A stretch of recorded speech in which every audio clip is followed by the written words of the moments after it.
A madrugada ainda abraçava a pequena aldeia quando Eliabe despertou de forma abrupta, como se alguém tivesse chamado seu nome dentro do sonho e arrancado sua alma do descanso. Seu quarto era modesto, iluminado apenas pela claridade fria da lua que escapava pelas frestas da madeira. Mas naquela noite algo parecia diferente, como se o ar tivesse ganhado peso e o silêncio estivesse prestes a ser quebrado por algo divino. Eliabe era um jovem pastor acostumado à rotina simples: conduzir o rebanho, cuidar dos feridos horas antes do dormir. Nada nele chamava atenção, nada o destacava entre os demais. Mas o céu não escolhe pela aparência, e sim pelo coração. Foi então que uma luz suave, porém imponente, surgiu diante dele, revelando a presença de um mensageiro celestial. A voz do anjo parecia preencher todo o ambiente, penetrando a alma, trazendo uma missão impossível. Eliabe deveria ir até o palácio do governante. Azarel, um homem temido e cercado de autoridade, revelar publicamente um pecado oculto que ele mantinha escondido havia anos.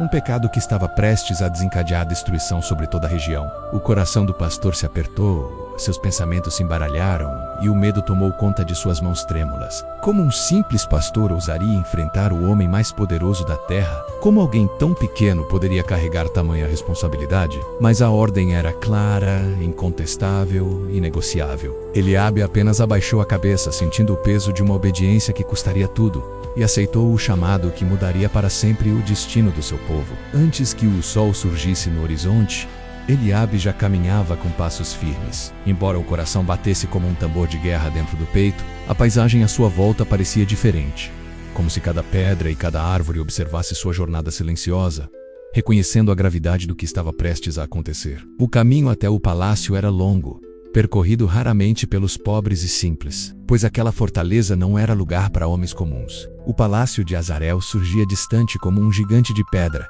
rodeado por torres que lançavam sombras sobre todo o vale. Guardas armados vigiavam cada entrada, e qualquer pessoa que ousasse aproximar-se sem convite era repelida imediatamente. Mas Eliabe caminhava como alguém invisivelmente escoltado, guiado por uma força maior do que qualquer espada. Ao chegar à entrada principal, os guardas avançaram, mas hesitaram ao sentir algo que não conseguiam explicar. Seus braços perderam a força, suas palavras se calaram, e Eliabe passou entre eles como se uma mão invisível abrisse caminho. Dentro do palácio, os corredores largos e escuros pareciam engolir o som de seus passos. Tochas iluminavam estátuas de guerreiros e símbolos de autoridade, revelando um ambiente marcado por orgulho e domínio. Cada passo parecia ecoar dentro da mente de Eliabe, lembrando-o da missão que carregava. Ele deveria enfrentar Azarel, o governante que ninguém ousava contrariar. Mas enquanto caminhava, sentia também uma certeza crescente: não estava sozinho. Algo maior o conduzia, algo eterno observava cada movimento.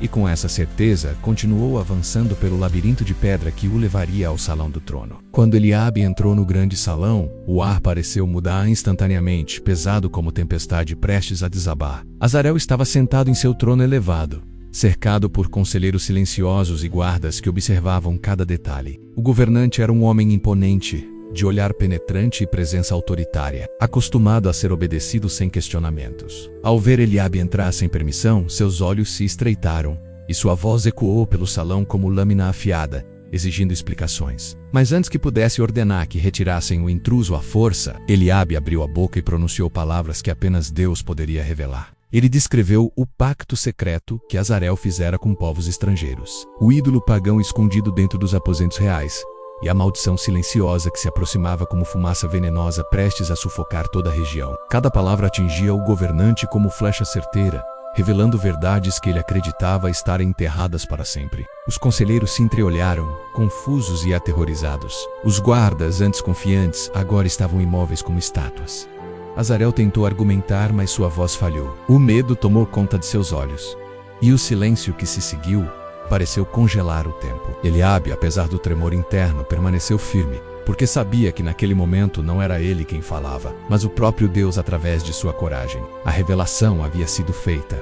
O segredo estava exposto. E agora, o destino de todo o povo repousava sobre a decisão de um único homem. Azarel levantou-se do trono de forma lenta e pesada, como se carregasse consigo o peso de anos de escolhas erradas. O silêncio dentro do salão era tão profundo que parecia esmagar o ar, e todos aguardavam o próximo movimento do governante, sem ousar sequer respirar. A luta interna que Azarel travava era visível em seus olhos, o orgulho que o sustentara por tantos anos contra a verdade que agora o chamava ao arrependimento. Seus dedos tremiam, sua respiração falhava, e por um momento ele pareceu pronto para atacar Eliabe, negar tudo e reafirmar sua autoridade por meio da força. Mas algo maior o segurou, talvez o medo do juízo divino, talvez a percepção repentina de que seu poder não era nada diante do Deus que tudo vê.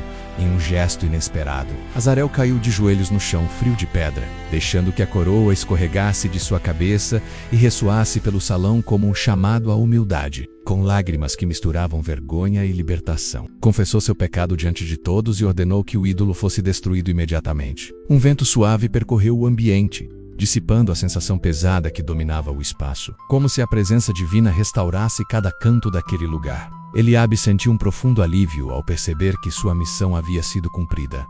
A maldição estava quebrada. Um novo capítulo se abria para o povo, e ao sair do palácio ele compreendeu algo que jamais esqueceria. Deus usa pessoas comuns para cumprir propósitos extraordinários. Assim termina esta história que nos lembra que nenhum segredo permanece oculto quando o céu decide agir. E Assam Dias Quiz.